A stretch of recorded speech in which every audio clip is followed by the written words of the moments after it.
Assalamualaikum warahmatullahi wabarakatuh. Alhamdulillah wassalatu wassalamu ala rasulillah nabina Muhammadin sallallahu alaihi wasallam wa ala alihi washabihi wa mawala. Wa qala Allah ta'ala fil Qur'anil Karim ittaqullaha haqqa tuqatih wa la tamutunna illa wa antum muslimun. Amma ba'du. Alhamdulillah, kiamat malam para sedulur-sedulur yang saya cintai dan semoga dicintai oleh Allah Subhanahu wa taala.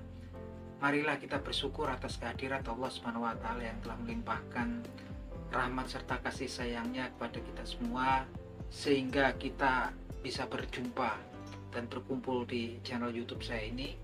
Tak lupa sholawat dan salam kita curahkan untuk Nabi Muhammad SAW yang telah melepaskan umat manusia dari jurang kejahilian menuju ketaatan dan pengabdian pada Allah Subhanahu wa taala. Kira sedulur, jadi dalam sebuah hadis yang diriwayatkan oleh Imam Muslim rahimahullah, diriwayatkan oleh sahabat Rafi bin Khadij radhiyallahu anhu, diriwayatkan bahwasanya Rasulullah SAW bersabda sebagai berikut. Bismillahirrahmanirrahim. Sarul kasbi mahrul bahya wa thamanul kalb wa kasbul hajam, yang artinya sebagai berikut. Sarul kasbi, seburuk-buruk penghasilan, mahrul bahagia, yaitu upah ataupun uang hasil daripada transaksi prostitusi atau pelacuran. Wasamanul kalbi, dan juga uang hasil transaksi ataupun proses jual beli daripada anjing.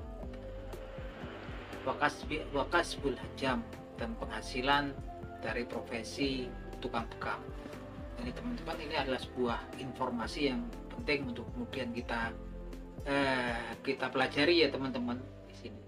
Dan jelas di sini seburuk-buruk penghasilan adalah upah daripada prostitusi ataupun pelacuran.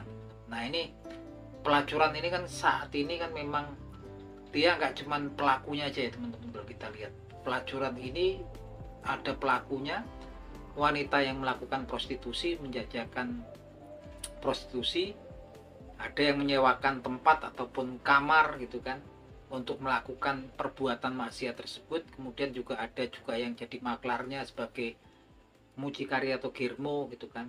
Dan mungkin ada yang di sekitarnya juga orang-orang yang menjual makanan sebagai juru parkir di tempat, kemudian terjadi prostitusi tersebut. Nah, di sini diberitakan bahwasanya upah daripada hasil daripada prostitusi, tempat-tempat prostitusi ini adalah seburuk-buruk penghasilan ya teman-teman. Dan juga di sini kemudian berikutnya adalah hasil jual beli ataupun transaksi daripada anjing. Nah, anjing ini ternyata jual belinya dilarang ya teman-teman.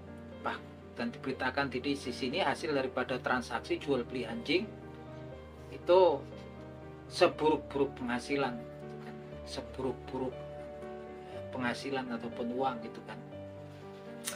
Ya mungkin banyak yang belum tahu ya teman-teman gitu kan, saudara-saudara kita seiman. Mungkin kalau orang di luar keyakinan kita ya bebas-bebas saja, sah-sah saja gitu kan. Tapi untuk saudara-saudara kita yang muslim yang seiman, kalau bisa dihindari ya ini, karena ini hal yang dilarang gitu kan, yang termasuk kemudian seburuk-buruk penghasilan yaitu hasil transaksi anjing. Ini kan banyak sekarang ya mungkin saudara-saudara kita yang belum tahu, kemudian mereka di pasar hewan ataupun pasar binatang tuh melakukan transaksi ataupun jual beli anjing gitu. Yang saya sebenarnya yang terakhir agak aneh itu adalah dibilangkan seburuk-buruk penghasilan adalah penghasilannya profesi tukang bekam. Nah, ini saya sendiri juga agak ngerasa aneh gitu kan, karena kalau tukang bekam ini saya pikir salah satu warisan budaya Islam gitu kan, pengobatan Islam salah satunya adalah bekam ya gitu kan. Dan saya pikir bekam itu kan kadang-kadang kan sepertinya klasifikasinya mirip sama urut atau pijat ataupun kemudian gurah gitu kan, ada kerikan segala macam gitu kan.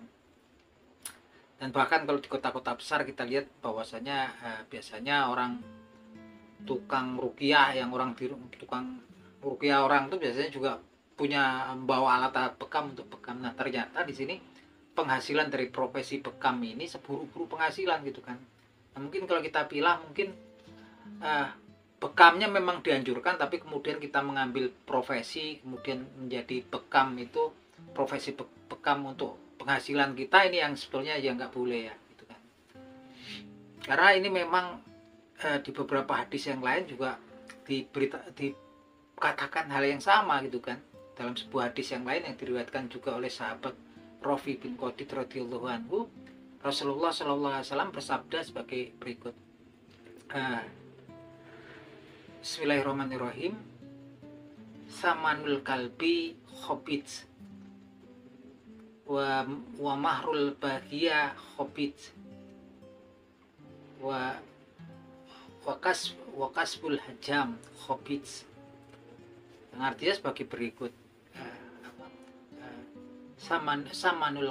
Samanul kalbi, jual beli ataupun transaksi anjing itu adalah sesuatu yang buruk. Mahrul baghia khobit, dan upah daripada transaksi prostitusi atau pelacuran itulah sesuatu yang buruk, khobit ya, yang sangat buruk ini ya. Dan diikuti terakhir ya, wa kasbul hajami khobit, dan sungguhnya upah profesi penghasilan daripada tukang bekam itulah sesuatu yang sangat buruk. Nah ini teman-teman, ini hadis yang lain juga sama nih.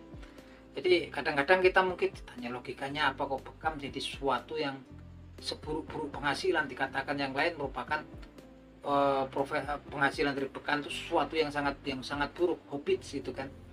Tapi tentunya kita sebagai seorang yang Islam, seorang Muslim yang insya Allah kita berusaha menjadi hambanya Allah Subhanahu Wa Taala yang beriman. Tentunya referensi kita adalah Al-Quranul Karim dan hadisnya Nabi Muhammad SAW.